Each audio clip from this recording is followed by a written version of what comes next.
પાટણ જિલ્લાના રાધનપુર શહેરમાં આજે ભીષણ આગની ઘટના સામે આવી છે. સાતલપુર બસ સ્ટેન્ડથી બાબર હાઈવે રોડ તરફ જવાના માર્ગ ઉપર આવેલ હોલસેલ વેપારી જલારામ કટલેરી સ્ટોરમાં અચાનક આગ લાગી હતી, જેણે થોડા જ સમયમાં વિકરાળ સ્વરૂપ ધારણ કર્યું હતું.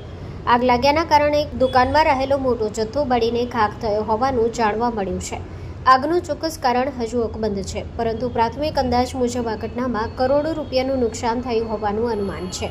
આગની જાણ થતાં જ રાધનપુર નગરપાલિકાનું ફાયર ફાઇટર ઘટના સ્થળે પહોંચી આગ બુઝાવવાની કામગીરી શરૂ કરી હતી. જોકે આગ વધુ ફેલાઈ જતા પરિસ્થિતિ ગંભીર બનતા વધારાના ફાયર ફાઇટરની જરૂર પડતા પાટણ નગરપાલિકાનું ફાયર ફાઇટર પણ બોલાવવામાં આવ્યું હતું. Story report by Naresh Thakar, Patan.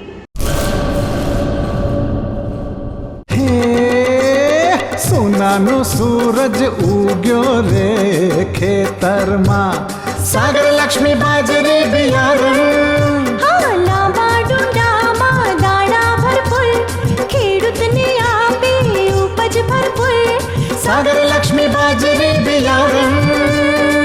સાગર લક્ષ્મી એગ્રીસીડ્સ ઉત્પાદિત હાઇબ્રિડ બાજરી બિયારણ જ વાવો. લક્ષ્મીનો સાગર એટલે સાગર લક્ષ્મી.